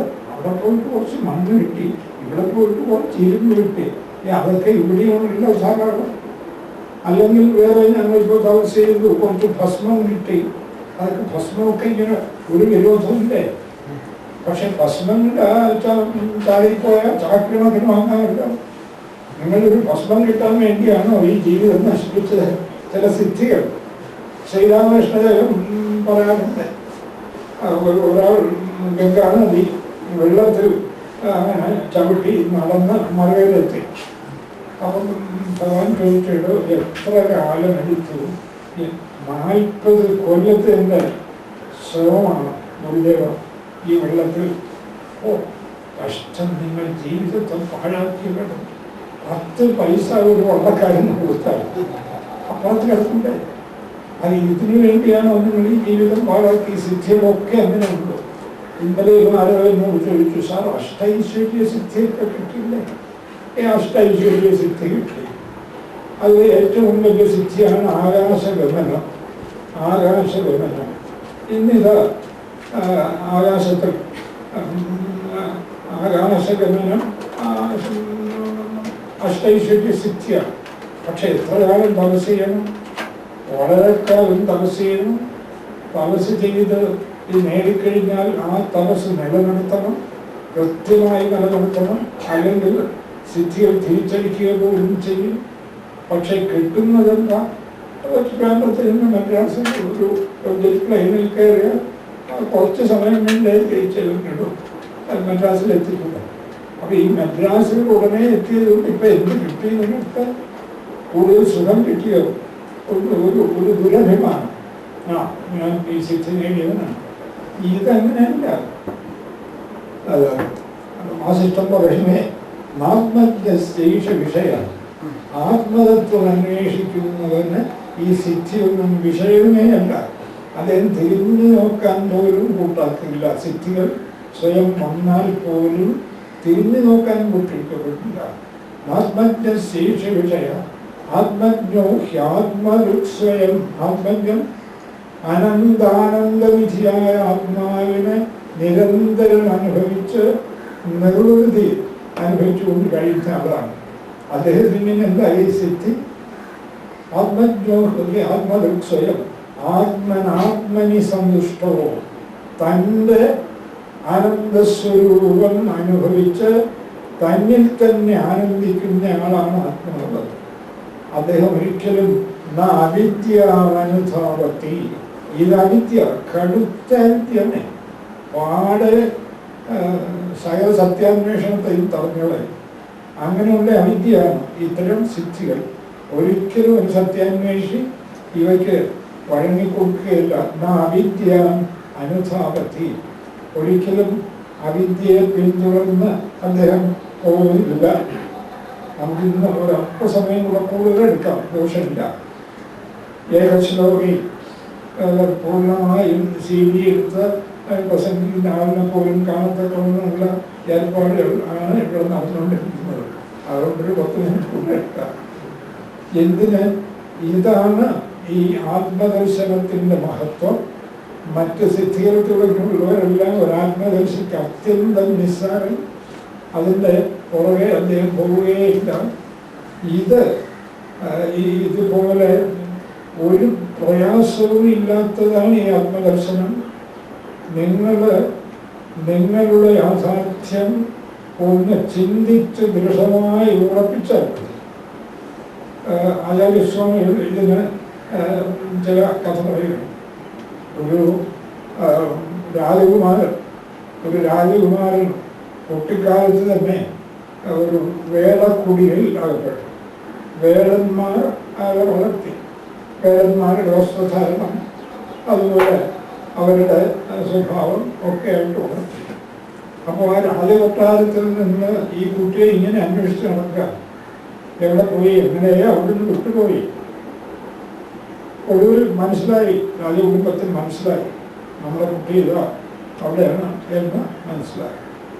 അവർ ചെന്നു കുട്ടിയെ വിളിച്ചു. ഇറങ്ങിയിടാം മഠ, നീ എന്തിനാ ഈ വേളക്കുടിയിൽ താമസിക്കുന്നു? നീ രാജകുമാരനാണ്. നീ നിന്റെ മുഖമൊക്കെ ഒന്ന് നോക്ക. വേളന്മാരെ പോലെ ഇരിക്കുകയാണോ? നിനക്ക് ഇതേവരെ അതെന്താ ശ്രദ്ധിക്കാൻ കഴിയാത്തത്? നീ മുന്നേറ്റം ബുദ്ധിമാനല്ലേ? നീ ഇവിടെ ഒന്ന് എങ്ങനെ യാദൃശ്ചികമായി അകപ്പെട്ടു പോയി. വേഗം കൊട്ടാരത്തിലേക്ക് പോകണം. കൊട്ടാരത്തിൽ വിളിച്ചുകൊണ്ടിരുന്നു. അവൻ്റെ ചക്രവർത്തിത്വം ഒന്ന് ഓർമ്മിപ്പിച്ചു. അവൻ അത് ഉറപ്പിച്ചു. ചക്രവർത്തിയെ പോലെ ജീവിക്കാൻ തുടങ്ങി. ഇനി അവനെന്താ പ്രശ്നം? ഇത്രയേ ഉള്ളൂ ആത്മാന്വേഷണം. മഹത്തായ ആനന്ദം ഉണ്ട് ഉണ്ട് എന്ന സ്വയം പ്രകാശിക്കൽ, ഇതൊക്കെയുള്ള ഈ ബോധം, ജീവബോധം ജഡത്തിനകത്തകപ്പെട്ടിട്ട് ഈ രാജകുമാരൻ വേടക്കുള്ളിലകപ്പെട്ടതുപോലെ ഞാൻ ജഡശരീരമാണ്, ഇന്ദ്രിയ വിഷയങ്ങളാണ് എന്ന് പറഞ്ഞുകൊണ്ടിരിക്കുകയാണ്. അവിടെയാണ് നമ്മുടെ ശ്രീശ്വരന്മാർ കുഞ്ഞെ അങ്ങനല്ല, നീ ഒരിക്കലും ഒരിക്കലും നീ ജഡമല്ല. ജഡമാവാൻ നമുക്ക് യുക്തി കൊണ്ട് ചിന്തിച്ചു നോക്കും. ജഡങ്ങൾക്കുണ്ടെന്ന് അനുഭവമില്ലല്ലോ. നീ രാവകളുണ്ടെന്ന് അനുഭവിക്കുന്നില്ലേ സ്വയം? അതുപോലെ മറ്റെല്ലാത്തിനെയും പ്രകാശിപ്പിക്കുന്നില്ലേ, ഉള്ളതാക്കി തീർക്കുന്നില്ലേ? അതുകൊണ്ട് നീ ഒരിക്കലും ജഡമല്ല, നീ ശുദ്ധബോധമാണ്. ശുദ്ധബോധം തന്നെയാണ് ആനന്ദം. ഇതുപോലെ മറ്റൊരു കഥയും പറയുന്ന ഒരു സിംഹക്കുട്ടി മാൻകുട്ടങ്ങളിൽ അകപ്പെട്ടു. ആ കുട്ടിക്കാലത്തുണ്ട്. അതൊരു മാനിനെ പോലെ ജീവിക്കാൻ തുടങ്ങി. മാനിനെ പോലെ ശബ്ദിക്കുക, മാനിനെ പോലെ ഓടി നടക്കുക. ഇത് വേറൊരു സിംഹം കണ്ടു. അവൻ്റെയും ജടയും സടയും ഒക്കെ ഉണ്ടായിരുന്നു. പക്ഷേ എങ്കിലും ഒരു മാനിനെ പോലെയാണ് പെരുമാറ്റം. അപ്പോൾ ഒരു സിംഹം ഒരു ദിവസം തന്നെ ആ മാനിനെ വിളിച്ചുകൊണ്ടുപോയി ഒരു ആറ്റിൻ്റെ കരയിൽ ചെന്നു. ഇടവിട്ടി, നീ മാനൊന്നുമല്ല, നീ മൃഗചക്രവർത്തി, സിംഹമല്ലേ നീ? സംശയമുണ്ടെങ്കിൽ നോക്ക ഈ ആറ്റിൽ. നോക്കിയപ്പോൾ സടയും അന്നേരം അത് മനസ്സിലാക്കിയിട്ടില്ല. നല്ല ഗംഭീരം. എന്നിട്ട് മറ്റേ സിംഹം ഒന്ന് അലറി കാണിച്ചു. അലറി ഒന്നലറ്, വീണ്ടും ആ മാൻകുട്ടിയോ ഒന്നലറി. ശരി, ഇപ്പോഴല്ലേ എനിക്ക് പിടികിട്ടിയത്. ഞാൻ മാനല്ല, ഞാൻ മൃഗങ്ങളുടെ ചക്രവർത്തിയായ സിംഹം. ആ മറ്റേ സിംഹത്തിൻ്റെ കൂടെ അത് സിംഹമായിട്ട് പോവുകയും ചെയ്തു. ഇതുപോലെയാണ് നമ്മുടെ ഗുരുക്കന്മാർ ചെയ്യുന്നത്. കഷ്ടം. സാക്ഷാൽ ബ്രഹ്മം ആയിട്ടുള്ള മനുഷ്യൻ, സാക്ഷാൽ ഈശ്വരനായിട്ടുള്ള മനുഷ്യൻ വെറും നിസ്സാരങ്ങളായ ജഡദൃശ്യങ്ങളിൽ അകപ്പെട്ട് അതാണെന്ന് ഭ്രമിച്ച് വലിയ ബുദ്ധിമാന്മാർ പോലും ഇങ്ങനെ കാണുന്നില്ലേ? വലിയ ബുദ്ധിമാന്മാർ ചിലരുടെ വാസ്തവത്തിൽ അവരുടെ മുഖം കണ്ടാൽ ഞാനിന്ന് ഇങ്ങനെ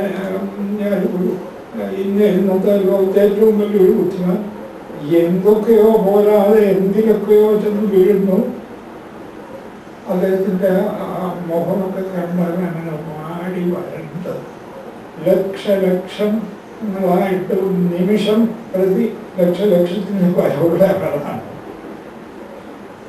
ഇതുപോലെയാണ് ഈ ജഡത്തെ സേവിച്ചിട്ട് എന്താ പറയുന്നത്? ഇടയ്ക്ക് പത്രത്തിൽ ഒരു വാർത്ത ഉണ്ടായിരുന്ന ഒരു 2-3 കൊല്ലത്തിന് മുമ്പാണ് ഡൽഹിയിലെ ഒരു മുകേഷ് ഖന്ന ചെരുപ്പൂത്തിയായി. അയാളുടെ പ്രയത്നം കൊണ്ട് വളരെയധികം ബുദ്ധിമുട്ടി പ്രയത്നം കൊണ്ട് കോടിക്കണക്കിന് രൂപ സമ്പാദിച്ചു. വലിയ വലിയ ബംഗ്ലാവൊക്കെ കെട്ടി അവിടെയാണ് താമസം. അവിടെ താമസം ആയ അയാൾക്ക് ഇത്രയും ഒക്കെ ആയപ്പോൾ ഒരാഗ്രഹം, സിനിമാ നടിയായ രേഖയെ കല്യാണം കഴിക്കാം. ഇതുപോലെ രേഖ ഇപ്പോഴും ജീവിച്ചിരിക്കുന്നത് തോന്നുന്നു. മറ്റേ ആൾ മരിച്ചുള്ളൂ. ഇത് പത്രത്തിൽ വന്ന വാർത്തയാണ്. ആ രേഖയെ കല്യാണം കഴിച്ചു. കുറച്ച് ദിവസമൊക്കെ അവർ സന്തോഷമായിട്ട് കഴിഞ്ഞു. രേഖയ്ക്ക് ഒരു ഈ മിക്കിനീന്തൊന്നും താമസിക്കാൻ ഇയാളെ വിളിച്ച് അവിടെ ഇങ്ങനെ സിനിമയിലും ഇതുമായിട്ട് നടക്കുകയല്ലേ. അവരെ വീട്ടിലും പോയപ്പോൾ ഇയാൾ ആകെ പരിപ്രാപ്തമായി. ഇത്രയും എന്ത് ബുദ്ധിമുട്ടി സമ്പാദിച്ചതെന്നാണ്. ഒരു ദിവസം അയാൾ ആത്മഹത്യ സാധാരണ ഹത്യയിലുണ്ട്. കുടുംബാംഗങ്ങളൊക്കെ ആകെ കടമിച്ചു. ഇവളാണ്, ഈ രേഖയാണ് ഞങ്ങളുടെ കുടുംബത്തെ നശിപ്പിച്ചത് എന്ന് പറഞ്ഞ് വലിയ പത്രത്തിലൊക്കെ അന്ന് വലിയ ബഹളമായിരിക്കും. അപ്പോൾ ഒന്ന് ആലോചിച്ച് നോക്കണം, എന്ത് കഷ്ടപ്പെട്ടാണ് ഈ ഭൗതിക തലത്തിൽ കോടീശ്വരനായത്. ഒരു നിമിഷം അയാൾക്കൊരാഗ്രഹം, അയാൾക്ക് നഹുഷനെ പോലുള്ള ആഗ്രഹമാണ്. നഹുഷൻ്റെ കഥയൊക്കെ കിടക്കുമ്പോൾ ഞാനിതൊക്കെ ഉദാഹരിക്കുന്നത് ജഡബന്ധം. ജഡബന്ധം കൊണ്ട് ഒരു ജീവനും രക്ഷപ്പെടാൻ പോകുന്നില്ല. സർവം ബ്രഹ്മമയമാണ് എന്നുറപ്പിക്കൂ എവിടെയായാലും ഒരു ദിവസമില്ല. ജഡം സത്യമെന്ന് കരുതിയോ ഉടൻ കൂരിരുട്ടിലേക്ക് പറിക്കേണ്ടി വരും. മനുഷ്യൻ ഇന്ദ്രനായി 100 അശ്വമേധം ചെയ്യണം, ഇന്ദ്രനാകും. അല്ലെങ്കിൽ സാധ്യതയുണ്ടാവും. ഒരു ഘട്ടത്തിൽ വെച്ചാൽ നമ്മുടെ സ്വർഗത്തിൽ പോയാൽ പല സുഖമൊന്നുമില്ല. ഇന്ദ്രൻ, അന്നത്തെ ഇന്ദ്രൻ അവിടുന്ന് പാപപരിഹാരത്തിനായി നാട് മുഴുവൻ ഓടി നോക്കുക. എന്തായാലും ഒരു ബ്രാഹ്മണനെ വധിച്ചു, ഈശ്വരൂപനെ. അതൊക്കെ പുരാണ കഥയാണ്. അതോടുകൂടി ബ്രഹ്മഹത്യ അയാളെ ഓടിച്ചു. ബ്രഹ്മഹത്യ അയാൾ സ്വർഗമൊക്കെ വിട്ടുപോയി. അന്ന് വേക്കൻസി വന്നു ഇന്ദ്രപദവിക്ക്. അതോടുകൂടി അശ്വമേധയാഗം ചെയ്ത മനുഷ്യൻ ഇന്ദ്രപദവിയിലെത്തി. അവിടെ ഇന്ദ്രനായി അഭിഷേകം ചെയ്തു. അപ്പോഴേക്കും അതിന് മുൻപുള്ള ഇന്ദ്രന്റെ ഭാര്യ ഭർത്താവ് ഇങ്ങനെ പാപപരിഹാരത്തിനോട് നടക്കല്ലേ, ഗുരുവിന്റെ ആശ്രമത്തിൽ ശരണം പ്രാപിച്ചു. ബൃഹസ്പതി, അഗസ്ത്യൻ ഉൾപ്പെടെയുള്ള ആളുകൾ പല്ലക്ക് ചുമന്നു. അഗസ്ത്യനൊക്കെ പൊക്കം കുറവാണ്. അപ്പോൾ ഇയാൾ പല്ലക്കിൽ കയറി ഇവിടെ വരണം എന്നാണ്. പല്ലക്കിൽ മനുഷ്യൻ പല്ലക്കിൽ കയറി ഇവിടെ വരണം, എന്നിട്ട് എന്നെയും കൂട്ടിക്കൊണ്ട് തിരിച്ചു പോകണം. അപ്പൊ ഇയാൾ പൊക്കം കുറവായതുകൊണ്ട് വേഗം നടക്കുന്നില്ല. ഇയാൾക്ക് പെട്ടെന്ന് അങ്ങെത്താൻ തിരുപ്പമായി പോയത്. ഇയാൾ പല്ലക്കിൽ ഇരുന്നുകൊണ്ട് കാല് അങ്ങോട്ട് താഴോട്ടിട്ട് അഗസ്ത്യന്റെ മുതുകിൽ ഇങ്ങനെ വിരൽ കൊണ്ട് തള്ളിയിട്ട് സർപ്പാന്ന് പറഞ്ഞു. വേഗം നടക്ക എന്നാണ് സംസ്കൃതത്തിൽ അർത്ഥം. അപ്പൊ മുനി വിചാരിച്ചതായി, ഇവനെ ഇങ്ങനെ വച്ച് കൊടുപ്പിക്കുന്നത് ശരിയല്ലല്ലോ. അവൻ്റെ പല്ലക്ക് ചുമന്നുകൊണ്ടാന്ന് നമ്മൾ സമ്മതിച്ചു. എന്നിട്ടും അവന്റെ ധാർഷ്ട്യം കണ്ടില്ലേ? നീ ഒരു പെരുമ്പാമ്പായി, സർപ്പമായി താഴെ പതിക്കട്ടെ എന്ന് അഗസ്ത്യൻ ശപിച്ചു. അപ്പോൾ ഇന്ദ്രാണിയുടെ അടുത്ത് പോലും എത്താൻ സാധിച്ചില്ല. പെരുമ്പാമ്പായി നഹുഷൻ താഴെ ഒരു ഇരുട്ടുകൊണ്ട് നിറഞ്ഞ ഒരു കിണറ്റിൽ പതിക്കുകയും ചെയ്തു. എന്താ 100 അശ്വമേധങ്ങളുടെ ഇന്ദ്രപദവിയുടെ വിവേകം മനസ്സിൽ ഉണ്ടാകാൻ കഴിഞ്ഞില്ല. അതോടുകൂടി 100 അശ്വമേധവും എല്ലാം തീർന്നു. അതുപോലാണ് ഈ മുകേഷ് ഖന്നായുടെ ഇന്നത്തെ അവസ്ഥ. ഇത് ഒരു വശത്ത്. വേറൊരു വശത്ത് നോക്കുക, ഇന്നലെ തന്നെ ഒരു പ്ലെയിൻ തകർന്നു, 4 പേര് മരിച്ചു. അതിലത് ഗംഭീരമായ മുസൽമാനെ അതൊന്നും ഞാൻ അവരുടെയൊക്കെ പ്രാഗൽഭ്യം അതിവിശിഷ്ടം. അവരോടൊക്കെ അത്യധികം സ്നേഹമേ ഉള്ളൂ. പക്ഷെ എത്ര നിമിഷം അവരുടെ പ്രശസ്തിയും പേരും പണവും ഒക്കെ ഒരു നിമിഷം കൊണ്ട് പോയില്ലേ. അണിനീകത ജലം അതിതരണം തദ്വജീവിതം അതിശയസഫലം. ഈ ജീവിതം ഒരു താമരയിൽ പറ്റിയിരിക്കുന്ന വെള്ളത്തുള്ളി പോലെ അത്യന്തം നിസ്സാരം. എന്ന് വെച്ചതിനെ ഉദാസീനമായി തള്ളണമെന്നല്ല, അതറിഞ്ഞുകൊണ്ട് സത്യം അനുഭവിക്കാൻ തക്കവണ്ണം കർമ്മപരിപാടികൾ മുമ്പോട്ട് കൊണ്ടുപോകും. എന്ത് കർമ്മമായാലും, യുദ്ധമാണെങ്കിൽ പോലും സർവം ബ്രഹ്മമയം എന്ന സത്യം ഓർമ്മിച്ചുകൊണ്ട് യുദ്ധം ചെയ്തു അർജുന. സർവേഷു കാലേഷു മാം അനുസ്മര. എന്തിന്? നിന്നെ സാക്ഷാത്കരിക്കാൻ. നിനക്ക് നിന്നെ സാക്ഷാത്കരിക്കാൻ എല്ലാം ബ്രഹ്മമാണെന്ന വസ്തുത സർവേഷു കാലേഷു അനുസ്മര. എപ്പോഴും ഓർമ്മിക്കൂ. യുദ്ധേച്ഛ, നിന്റെ കർമ്മവും ചെയ്യൂ. അല്ലാതെ കർമ്മം വിട്ടുപോകണമെന്നോ? പണം ബ്രഹ്മമായി കണ്ടുകൊണ്ട് സമ്പാദിക്കൂ. ബ്രഹ്മമാണെന്ന് കണ്ടുകൊണ്ട് ചെലവഴിക്കൂ. ഓരോ കാശ് ചെലവഴിക്കുമ്പോഴും ആനന്ദം. അല്ല ഞാനുണ്ടാക്കിയ പണം, എൻ്റെ പണം ഞാൻ ഏറ്റവും മോശപ്പെട്ട ഒരുത്തിന് ദാനം ചെയ്യുന്നു. ഈശാവാസ്യമിതം സർവം യത്കിഞ്ച ജഗത്യം ജഗത്. ഇവിടെ ജഗത്തായി എന്തൊക്കെ കാണുന്നുണ്ടോ, ഈശാവാസ്യം, ഈശൻ നിറഞ്ഞിരിക്കുന്നു. ആരാ ഈശൻ?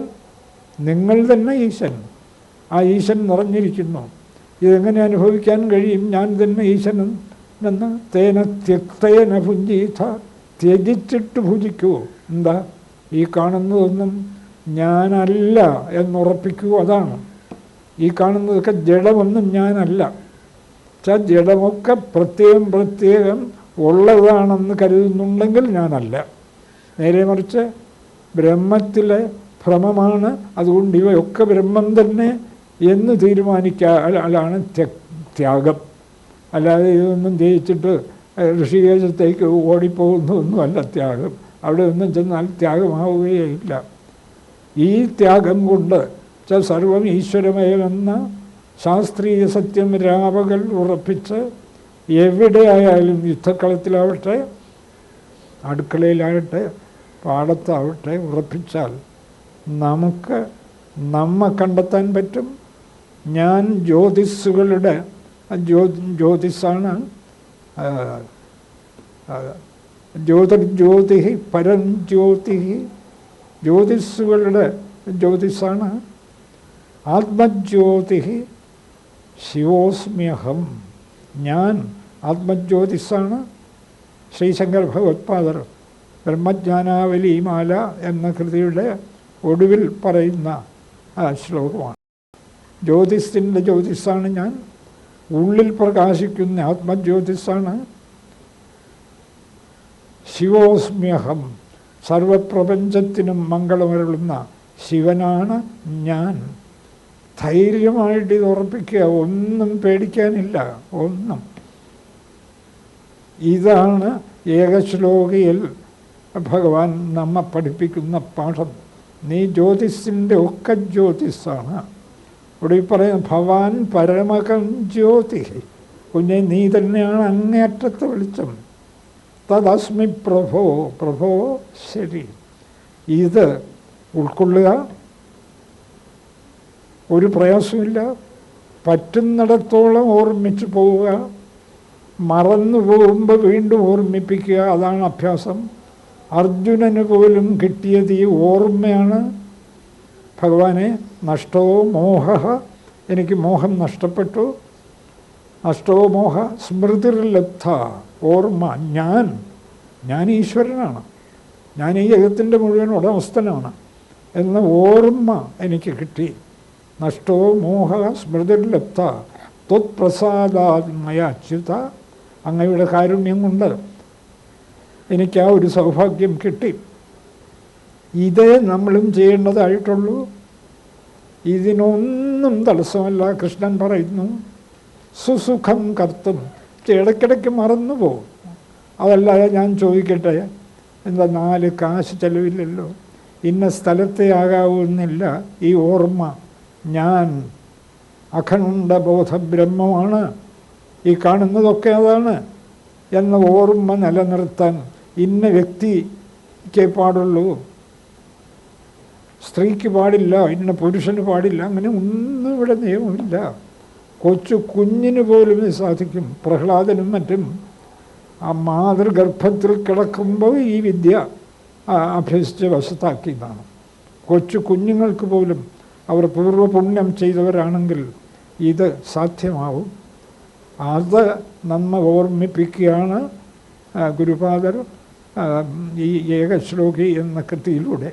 ഈ ഏകശ്ലോകി ഇവിടെ ഇത് CD എടുത്ത് എല്ലായിടത്തും പ്രചരിപ്പിക്കാനാണ് ഇവിടുത്തെ നമ്മുടെ അർപ്പണബുദ്ധിയുള്ള ചില ചെറുപ്പക്കാരുടെ ഉദ്യമം. അതിന് കഴിയുന്നത്ര, അതിൻ്റെ പ്രചാരണത്തിന് കഴിയുന്നത്ര എല്ലാവരും സഹായിക്കുക.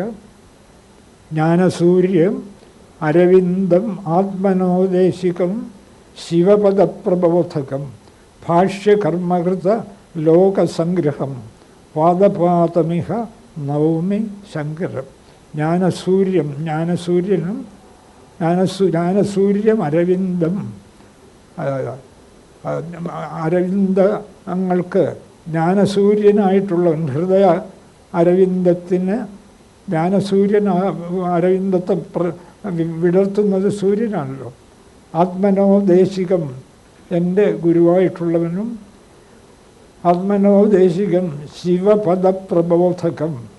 ശിവപദം വ്യക്തമായി കാണിച്ചു തന്നയാളും ഈ ശിവപദപ്രബോധകം ഭാഷ്യകർമ്മകൃത ലോകസംഗ്രഹം, ഭാഷ്യകർമ്മം നിർവഹിച്ച് ഗംഭീരമായ ലോകസംഗ്രഹം നടത്തിയവനുമായ ഭാഷ്യകർമ്മകൃത ലോകസംഗ്രഹം പാദപാദമിഹ നവമി ശങ്കരൻ. അങ്ങനെയുള്ള ശങ്കരനെ അദ്ദേഹത്തിൻ്റെ കാൽക്കൽ സാഷ്ടാംഗം പ്രണമിച്ച് നമുക്ക് നമസ്കരിക്കാം. ആ ശങ്കരൻ ഈ മാർഗത്തിൽ മുന്നോട്ട് പോകാനുള്ള കഴിവ് നമുക്കൊക്കെ തന്ന് അനുഗ്രഹിക്കുമാറാകട്ടെ. നമസ്കാരം. ഇനി നമുക്ക് 29-ാം തീയതി വ്യാഴാഴ്ച 5:30 മുതൽ 6:30 വരെ ഓർമ്മിച്ചുകൊള്ളുക. 5:30 മുതൽ 6:30 വരെ ഗുരുദേവൻ്റെ ദർശനമാല, ഗംഭീരമായ ഒരു വേദാന്തകൃതിയാണ്. അതിനെക്കുറിച്ചുള്ള ചർച്ച ആരംഭിക്കും. ആഴ്ചയിൽ 4 ദിവസമേ ഉണ്ടാവൂ. ഞായർ ചൊവ്വ വ്യാഴം ശനി. ഇടയ്ക്ക് ശനിയും ഞായറും മാത്രം തുടർച്ചയായിട്ടുണ്ടാകും. അത് ഞായറാഴ്ച 9:30 മുതൽ 10:00 വരെ. മറ്റു ദിവസങ്ങളിലെല്ലാം 5:30 മുതൽ 6:30 വരെ. 29-ാം തീയതി വ്യാഴാഴ്ച നമുക്ക് മുന്നോട്ട് പോകാം. എത്തുന്നിടത്തെത്തട്ടെ. ലക്ഷ്യം വിട്ടുപോകാതിരിക്കുമെങ്കിൽ ഒന്നും ഭയപ്പെടാനില്ല, ഒന്നും. അതിന് ഭഗവാൻ കാരുണ്യം ചൊരിയട്ടെ. നമസ്കാരം.